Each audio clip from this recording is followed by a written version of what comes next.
उपवास करताना होणारी सामान्य चूक आणि तिचे सोपे तोडगे. अवधूत चिंतन श्री गुरुदेव दत्त. दत्तगुरूंच्या कृपेने तुमच्या सर्व मनोकामना पूर्ण व्हाव्यात अशी गुरुचरणी प्रार्थना करून आजच्या व्हिडिओला सुरुवात करूया. श्री गुरुदेव दत्त. भाग 1. तयारी न करणे. उपवास सुरू करण्यापूर्वी शरीर आणि मनाची योग्य तयारी न करणे ही सर्वात सामान्य चूक आहे. अचानक उपवास केल्यास शरीराला ताण येतो आणि मन विचलित होते. हलके पौष्टिक अन्न खा, पुरेशी झोप घ्या आणि मानसिक तणाव कमी करा. दत्तगुरूंच्या स्मरणाने मन शुद्ध करा. तयारीमुळे उपवास अधिक फलदायी होतो.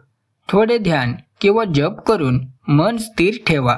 योग्य तयारीमुळे शरीर आणि मन दोन्ही सज्ज राहतात. हळूहळू सुरुवात करा.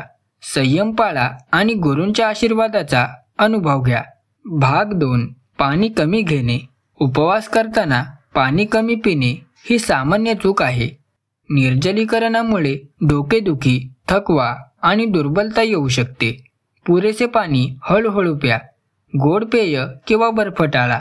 नारळाचे पाणी, फळांचा रस किंवा हलके सूप घेतल्यास शरीराला ऊर्जा मिळते. दत्तगुरूंच्या आशीर्वादाने पाणी अधिक पोषक ठरते. पाणी शरीर शुद्ध करण्यास मदत करते. दिवसभर छोटे छोटे घोट घेतल्यास शरीर संतुलित राहते. पाण्याचे संतुलन राखल्यास उपवास अधिक आनंददायी आणि फलदायी होतो. भाग 3. अन्नाचे अनुचित सेवन. उपवासाच्या दिवशी जड, तेलकट किंवा मसालेदार अन्न खाणे ही मोठी चूक आहे. अन्न पचायला जड पडल्यास शरीर थकते आणि मन विचलित होते. हलके पचायला सोपे अन्न घ्या. फळे, दलिया किंवा हलके सूप उत्तम पर्याय आहे. उपवास करत असल्यास फक्त पाणी किंवा रस घेणे योग्य आहे. संयमित अन्न उपवासाला अधिक फलदायी बनवते. गुरूंच्या आशीर्वादाने अन्न पचते आणि शरीराची ऊर्जा टिकवते. भाग 4. मानसिक ताण ठेवणे. मन विचलित राहणे, राग, चिंता किंवा द्वेष ठेवणे ही सामान्य चूक आहे. उपवास करताना मानसिक शांती अत्यावश्यक आहे. ध्यान, जप किंवा प्राणायाम करून मन स्थिर ठेवा. दत्तगुरूंच्या स्मरणाने मन प्रसन्न राहते. नकारात्मक विचार दूर ठेवा. मानसिक ताण कमी असल्यास उपवास अधिक फलदायी ठरतो. सकारात्मक मनाने शरीराला ऊर्जा मिळते. गुरूंच्या कृपेची अनुभूती हळूहळू वाढते. भाग 5. व्यायामाचे अनुचित पद्धत. उपवासाच्या काळात जास्त मेहनत किंवा जड व्यायाम करणे ही मोठी चूक आहे. हलके चालणे किंवा स्ट्रेचिंग करणे फायदेशीर ठरते. योगासने केल्यास रक्तभिसरण सुधारते. जास्त कष्ट घेतल्यास शरीर थकते आणि मन विचलित होते. गुरूंच्या स्मरणाने हलके व्यायाम केल्यास शरीर ऊर्जा टिकवते. संयमित व्यायाम मन आणि शरीर दोन्ही सशक्त ठेवतो. भाग 6. श्रद्धा कमी ठेवणे. उपवास करताना फक्त नियम पाळणे आणि श्रद्धा विसरून जाणे ही मोठी चूक आहे. श्रद्धा आणि भक्ती उपवासाला फलदायी बनवतात. दत्तगुरूंच्या नावाचा जप, स्तुती किंवा ध्यान करून मन स्थिर ठेवा. भक्तीमुळे गुरूंच्या कृपेची अनुभूती मिळते. मन आणि शरीर सकारात्मक राहते. श्रद्धा आणि भक्ती उपवासाला आध्यात्मिक उंचीवर नेतात. भाग 7. सातत्य न राखणे. एकदाच उपवास करून नियमित न ठेवणे ही सामान्य चूक आहे.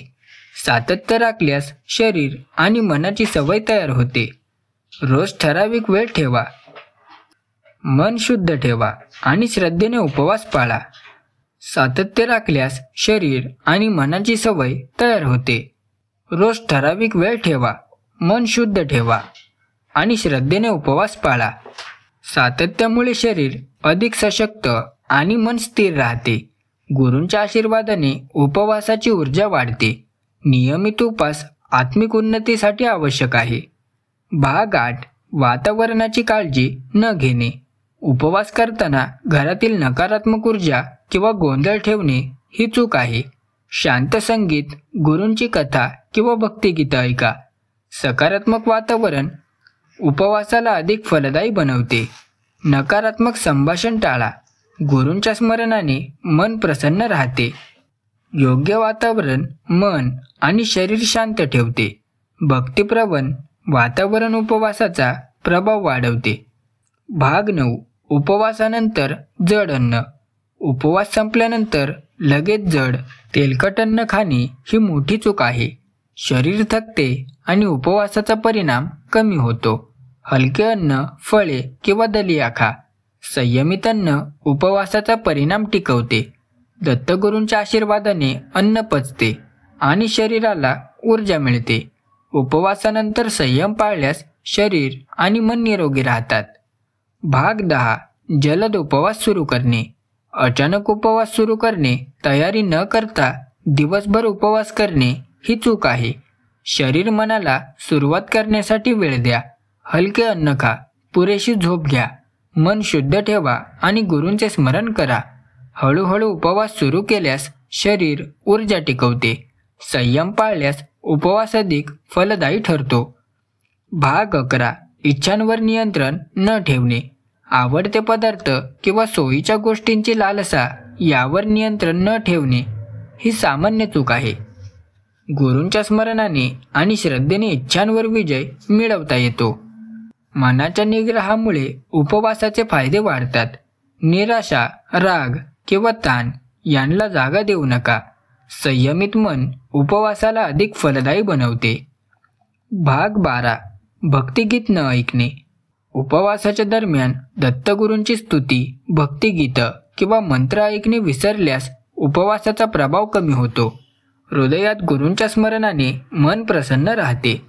भक्तिगीतं शरीरातील ऊर्जा संतुलित ठेवतात. मन आणि विचार सकारात्मक राहतात. गुरूंच्या कृपेची अनुभूती हळूहळू वाढते. भक्तिगीत उपवासाला स्थिरता आणि आनंद देतात. भाग 13. व्यसन किंवा वाईट सवयी. उपवास करताना व्यसन, धूम्रपान किंवा वाईट सवयी पाळणे ही चूक आहे. या सवयी शरीरावर ताण आणतात आणि उपवासाचा परिणाम कमी करतात. दत्तगुरूंच्या आशीर्वादाने शरीर शुद्ध राहावे, मन स्थिर राहावे. नियमित जीवनशैली उपवासाला अधिक फलदायी बनवते. व्यसन न पाळल्यास शरीर आणि मन दोन्ही सशक्त होतात. भाग 14. गुरूंचं स्मरण न करणे. उपवास करताना गुरूंचं स्मरण न करणे ही मोठी चूक आहे. दत्तगुरूंच्या स्मरणाने मन स्थिर आणि आत्मा प्रसन्न राहतो. गुरूंची स्तुती, जप आणि ध्यान उपवासाला फलदायी करतात. श्रद्धा आणि भक्ती उपवासाला आध्यात्मिक उंचीवर नेतात. गुरूंचं स्मरण केल्याने शरीराला ऊर्जा मिळते आणि मन शांत राहते. या व्हिडिओमधून तुम्हाला दत्तकृपेचा स्पर्श जाणवला असेल तर कमेंटमध्ये श्री गुरुदेव दत्त लिहायला विसरू नका. व्हिडिओ आवडला असेल तर व्हिडिओला एक लाईक आणि चॅनलला सबस्क्राईब करायला विसरू नका. तर चला भेटूया लवकरच पुढच्या व्हिडिओत. श्री गुरुदेव दत्त.